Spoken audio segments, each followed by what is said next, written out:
बिस्मिल्लाहिर्रहमानिर्रहीम। अस्सलाम वालेकुम। अच्छा, 10th क्लास बच्चे, आज हम पढ़ने वाले हैं, हमारा ऐसे है my last day at school.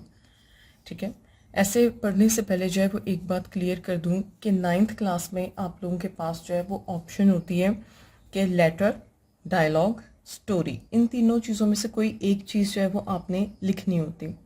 जब आप 10th क्लास में आते हैं तो आपके पास जो है वो यहाँ पर दो ऑप्शन होती हैं, आपने ऐसे लिखना होता है या आपने कोई पैराग्राफ जो है वो लिखना होता है। जिस तरह से आपको आपकी जो ग्रामर कंपोजिशन है उसमें डिफरेंट एसेस जो हैं वो दिए गए हैं, इसी तरह से पैराग्राफ्स जो हैं वो भी दिए गए हैं मुख्तलिफ टॉपिक्स पर। तो आज जो है हम पढ़ने वाले हैं, हमारा ऐसे है my last day at school. ठीक है, ये पेपर में क्वेश्चन जो है ऐसे और पैराग्राफ का जो है ये 15 मार्क्स का आता है। ठीक है, और जो ये हमारा ऐसे है my last day at school, school में मेरा आखिरी दिन, ये एक अहम तरीन जो है वो ऐसे है। ठीक है, और इसके अलावा जो इसकी रिक्वायरमेंट है जो आपको पेपर में या टेस्ट वगैरह में जिसमें भी आपसे जब भी ये क्वेश्चन जो है वो अटेम्प्ट करवाया जाएगा तो उसके साथ उन्होंने मेंशन किया होता है क्लियरली कि यहाँ पर जो भी आप ऐसे लिखने वाले हैं वो कम से कम जो है वो 150 से लेके 200 वर्ड्स के दरमियान में जो है वो होना चाहिए। तो शुरू करते हैं। मेरा ये जो ऐसे मैंने लिखा हुआ है ये मैंने बहुत ही इजी वर्डिंग में जो है वो लिखा है, आसान ज़ुबान में लिखा हुआ है, और इसमें मैंने 4 कोटेशंस जो हैं वो भी ऐड की हुई हैं। ठीक है, जो कि आपके इस ऐसे को जो है वो आउटस्टैंडिंग में कन्वर्ट कर देती हैं और है आसान। ठीक है, याद करना इसको जो है वो आपके लिए आसान हो जाएगा इंशाल्लाह। अगर आप ये याद करेंगे तो 15 मार्क्स जो है वो आप ज़रूर पूरे हासिल करेंगे। तो शुरू करते हैं। My last day at school, school में मेरा आखिरी दिन। The morning of my last day at school felt strange and exciting. वो कहता है कि वो सुबह जो मेरी स्कूल के आखिरी दिन की थी वो बहुत ही अजीब और एक्साइटिंग जो है वो महसूस हो रही थी, यानी कि उसको एक अजीब फीलिंग भी आ रही थी और इसके अलावा वो एक्साइटेड भी था, यानी कि पुरजोश भी था। The school building looked brighter than usual. वो कहता है कि स्कूल की जो बिल्डिंग है, इमारत है, वो पहले से ज़्यादा जो है वो ब्राइट दिखाई देती थी, यानी कि रोशनी चमकदार जो है वो दिखाई देती थी। As even if the walls knew it was our farewell day. ऐसा लगता है वो कि जैसे दीवारें जो हैं वो भी जानती थी कि आज हमारा फेयरवेल डे है, यानी कि अलविदाई दिन है। My heart beat became faster, मेरे दिल की जो धड़कन है वो पहले से ज़्यादा तेज़ हो गई। When I entered my classroom, जब मैं मेरे कमरा जमात में दाखिल हुआ। My friends were laughing loudly, मेरे जो दोस्त हैं वो ऊंची ऊंची जो है वो लाउडली यानी कि ऊंची आवाज़ में जो है वो हंस रहे थे। टेकिंग पिक्चर्स, तस्वीरें ले रहे थे या बना रहे थे। एंड राइटिंग फेयरवेल नोट्स, और अलविदाई जो नोट हैं वो लिख रहे थे। ऑन ईच अदर्स शर्ट, एक दूसरे की शर्ट पर।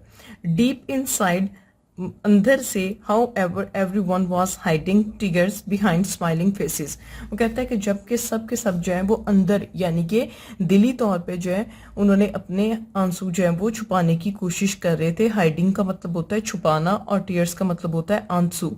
बिहाइंड स्माइलिंग फेसेस यानी कि इन मुस्कुराते हुए चेहरों के पीछे जो है वो सब के सब जो है वो उदास है, यानी कि दिलों में वो उदासी महसूस कर रहे थे। The pain of parting is nothing to the joy of meeting again.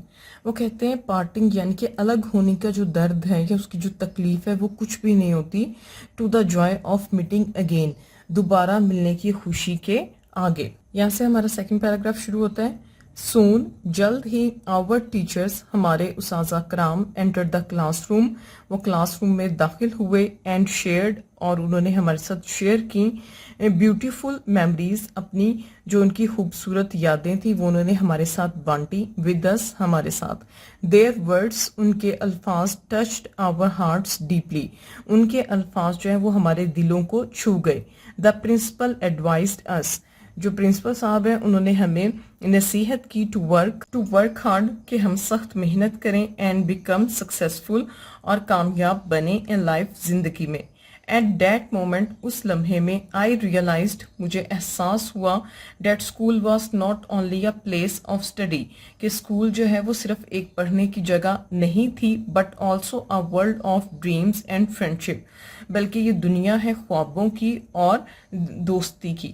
ظاہر سی بات ہے اسکول میں آپ کے ساتھ آپ کے دوست بھی ہوتے ہیں اور آپ یہاں پہ کام کر رہے ہوتے ہیں, پڑھ رہے ہوتے ہیں, ٹھیک ہے, وہ ایک ڈریم کو, ایک سپنے کے لیے یا جو بھی آپ کا کوئی خواب ہوتا ہے اس کو پورا کرنے کے لیے.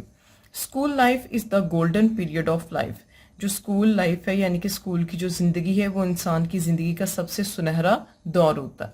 اس کے بعد تھرڈ پیراگراف ہے ہمارا, after the farewell party, الوداعی دعوت کے بعد یا پارٹی کے بعد, دا فائنل اسکول بیل رینگ, جو اسکول کی فائنل گھنٹی ہے وہ بجی. It sounds felt emotional and unforgettable. اس کی جو آواز تھی وہ ہمیں جذباتی مطلب لگی یا اس نے ہمیں جذباتی کر دیا, اینڈ انفارگیٹیبل, اور ایسی آواز جس کو بھلایا نہیں جا سکتا, جو ناقابل فراموش ہے. سم اسٹوڈنٹس, کچھ اسٹوڈنٹس بیکیم سائلنٹ, کچھ اسٹوڈنٹ جو تھے, طالب علم جو تھے وہ چپ ہو گئے. While others hugged their friends tightly, جبکہ کچھ جو ہیں وہ اپنے دوستوں سے بہت زور سے گلے ملے. ٹیئرس اسپارکلڈ ان مائی آئیز, میری آنکھوں میں بھی آنسو چمکنے لگے, انکلوڈنگ ادرس, دوسروں کے ساتھ ساتھ. Every ending is the beginning of a new journey, ہر اختتام جو ہے وہ ایک نئے سفر کی شروعات ہوتا ہے. As I stepped out of the school gate for the last time, جیسے ہی میں آخری بار اسکول سے باہر نکلا, اسکول کے گیٹ سے باہر نکلا, many memories, بہت ساری یادیں, flashed before my eyes, میری آنکھوں کے سامنے جو ہے وہ آنے لگیں. I felt sad to leave my beloved, مجھے جو ہے وہ سخت اداسی یا بہت زیادہ اداسی جو ہے محسوس ہوئی. ٹو لیو, چھوڑتے ہوئے, مائی beloved, میرے پیارے اسکول کو. بٹ ہوپ فل, لیکن میں پر امید تھا, فار دا فیوچر اہیڈ, آنے والے مستقبل کے لیے. Memories remain even when moments fade away, وہ کہتے ہیں کہ یادیں جو ہیں وہ ہمیشہ رہ جاتی ہیں چاہے وہ لمحات جو ہیں وہ گزر جائیں یا وہ دھندلا بھی جائیں. ظاہر سی بات ہے وقت جو ہے وہ گزر جاتا ہے لیکن ان کی جو یادیں ہیں وہ انسان کے پاس ہمیشہ رہتی ہیں. یہ جو ایسے تھا اور یہ 4 کوٹیشن کے ساتھ یہ 214 لفظوں کا ہے. 214 ورڈز جو ہیں وہ اس میں یوز کیے گئے. Thank you so much.